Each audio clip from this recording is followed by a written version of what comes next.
kalau selesai makan di pesawat sendok garpu disilang, itu orang Amerika. Kalau ditaruh sendok garpu lurus ke depan gini, itu orang Eropa. Kalau lurusnya miring ke kanan, itu Eropa Timur. Kalau miringnya ke kiri, timurnya Eropa. Kalau orang Indonesia lain, sendok garpu hilang, dimasukin tas. Saya Cak Lontong, salam lemper. Hadir juga saudara-saudara saya yang luar biasa. Sebenarnya saya malu stand up di sini karena beliau-beliau ini sebenarnya luar biasa. Senior saya ini lebih lucu dari saya. Dan bayaran, mungkin karena bayaran beliau lebih gede, jadi nggak hadir, nggak diundang di depan sini. Kita harus optimis di kondisi yang seperti ini. Amerika tidak boleh berbangga. Amerika menurut saya negara dikuasai yang ya sangat lebay lah menurut saya. Mau pamer apa mereka? Negara maju mengeluarkan jutaan dolar eksperimen, menciptakan generasi berikutnya sama persis. Teknik cloning. Indonesia tanpa speser pun ratusan tahun sudah kita lakukan. Menciptakan generasi berikutnya sama persis, tidak perlu cloning, cukup kelonan. Dengan kelonan tercipta generasi berikutnya sama persis. Males-malesnya juga sama. Kita apa yang disombongkan mereka? Ya kan? Amerika itu sebenarnya negara yang paling nggak boleh sombong sama Indonesia. Karena Amerika itu ada gara-gara Indonesia. Walaupun secara tidak langsung. Bapak Ibu percaya? Tidak, saya juga enggak. Awalnya. Tapi kita ingat.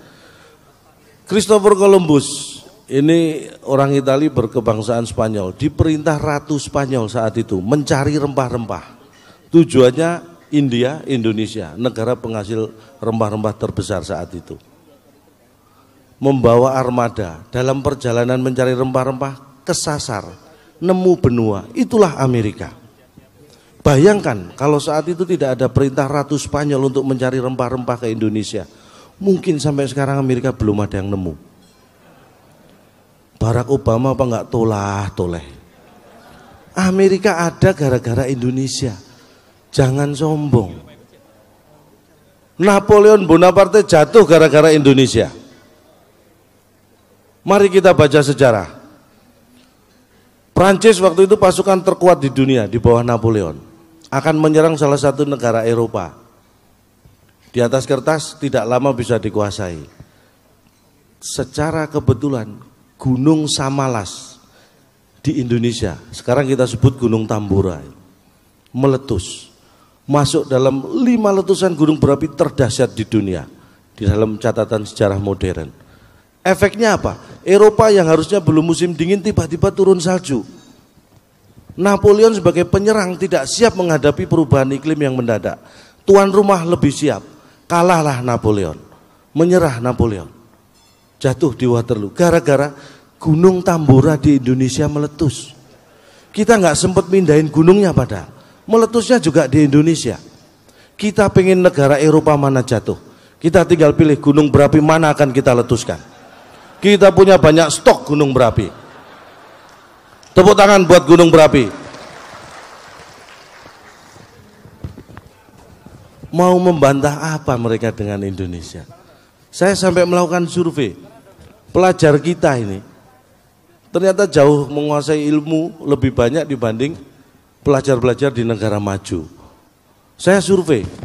Bahkan saya bandingkan Indonesia dan Inggris, Pak. Di Indonesia itu pelajar SMP, SMA, kalau belajar fisika, menguasai fisika. Belajar kimia, matematika, matematika. Saya survei di Inggris, pelajaran fisika, saya buka bukunya, bahasa Inggris. Pelajaran kimia, saya buka bukunya, bahasa Inggris juga. Bahkan pelajaran matematika itu bukunya bahasa Inggris. Jadi mereka hanya belajar bahasa Inggris. Jadi ya maklumlah kalau mereka mahir bahasa Inggris, kita menguasai lebih banyak ilmu. Di Jember, Jawa Timur, anak petani lulusan SMP ini menemukan alat yang nanti alat ini akan digunakan di film James Bond yang berikutnya, mendapat penghargaan dari Jerman. Ini hanya lulusan SMP di Indonesia. Alat yang bisa menembus pandang dinding sampai setebal setengah meter. Alat itu diberi nama jendela. Itu anak SMP yang menemukan. Bahkan kendaraan James Bond berikutnya menggunakan alat transportasi, penemuan anak lulusan SMP juga di Sidoarjo, anak nelayan. Sederhana memang, becak tenaga surya. Jadi becak disiapkan, orang suruh duduk, surya dipanggil, suruh genjot becak. Becak tenaga surya. Jadi kalau kita pengen, kita hemat BBM, pemerintah tinggal mengeluarkan peraturan pemerintah, bayi laki-laki yang lahir sekarang harus mengandung unsur nama surya. Insya Allah 20 tahun ke depan kita punya banyak tenaga surya buat genjot becak. Sederhana. Indonesia adalah segalanya. Saya yakin orang Indonesia itu rata-rata selalu berpikir selangkah minimal lebih maju dibanding bangsa lain. Kalau di pesawat misalnya ya, Bapak Ibu pasti sudah tahu, kalau pesawat internasional penumpangnya macam-macam, cara kita tahu orang ini asalnya dari negara mana tanpa berkomunikasi, dilihat dari cara makan. Makan itu menunjukkan bangsa. Kalau selesai makan di pesawat sendok garpu disilang, itu orang Amerika. Kalau ditaruh sendok garpu lurus ke depan gini, itu orang Eropa. Kalau lurusnya miring ke kanan, itu Eropa Timur. Kalau miringnya ke kiri, timurnya Eropa. Kalau orang Indonesia lain, sendok garpu hilang, dimasukin tas. Itu pasti orang Indonesia. Itu ciri khas, pertahankan. Ini yang menunjukkan bahwa kita berpikir selangkah lebih maju. Bangsa lain tidak pernah punya pikiran bahwa sendok garpu pesawat bisa dipakai di rumah. Kita sudah punya pikiran itu. Silakan kalau mau tuker-tukeran koleksi sendok garpu pesawat, saya punya banyak. Karena membawa pulang sendok garpu pesawat itu tidak melanggar hukum. Yang melanggar hukum itu pelampung.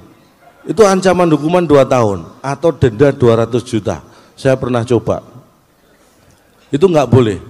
Tapi kadang-kadang saya heran, memindahkan pelampung itu hukumannya 2 tahun atau 200 juta denda.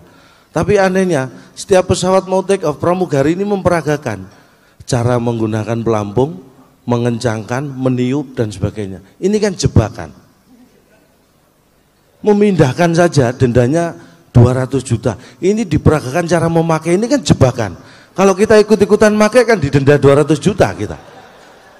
Sejak itu saya sadar betul pentingnya asuransi. Karena kalau orang nggak punya asuransi itu denda santunan maksimum kalau terjadi kecelakaan seperti itu sampai meninggal dunia itu 100 juta. Bayangkan orang yang tidak punya asuransi. Kalau terjadi apa-apa di pesawat, dia mikir, kalau saya pakai pelampung, toh pesawatnya jatuh saya mati, dendanya 200 juta. Padahal santunan hanya 100 juta. Sudah mati punya utang 100 juta. Jadi mending nggak dipakai. Ini yang harus hati-hati. Tapi ini hanya bercanda, jangan dianggap serius.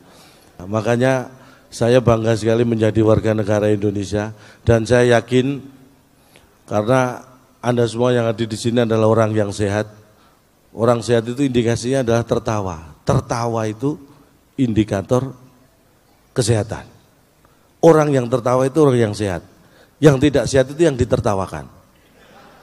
Jadi jelas mana yang sehat, mana yang nggak sehat. Nah, kalau kita sudah sehat, apa yang bisa kita lakukan? Modal berikutnya sayang. Saya dulu, istri saya itu saking sayangnya sama saya. Awal menikah dulu kalau saya mau pergi gitu, pesannya banyak. Pak, kamu jangan minum-minum. Ya. Jangan main judi. Ya. Jangan main perempuan. Iya. Kan tersiksa saya, Pak. Akhirnya saya cari cara. Kebetulan pas saya berangkat, ada mohon maaf, pengemis, gembel. Saya tes. Kamu tak kasih 50.000 nanti kamu minum-minum. Saya nggak pernah mabuk seumur hidup, Pak. Tak kasih 100.000 kamu main judi. Apalagi judi, mending ditabung buat makan, Pak. Tak kasih 200.000 kamu main perempuan. Saya nggak pernah main perempuan, Pak. Ikut ke rumah, tak kasih 1 juta. Saya tunjukkan ke istri saya, laki-laki kalau nggak pernah minum, nggak pernah main judi, nggak pernah main perempuan, jadinya gembel kayak ini. Apa pengen punya suami gembel? Itu Sejak itu saya agak bebas, Pak. Memang kadang-kadang istri saya itu keterlaluan. Sering ngiri kayak tetangga itu, saya kan sudah 19 tahun menikah. Kebetulan tetangga itu baru, temanten baru.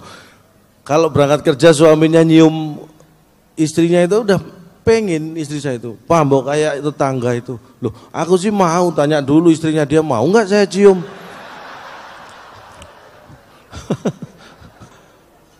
Dan mungkin hanya ini yang bisa saya sampaikan. Mudah-mudahan kurang. Kalau kurang kan pengen nambah. Kalau pengen nambah ada acara kan kita diundang lagi.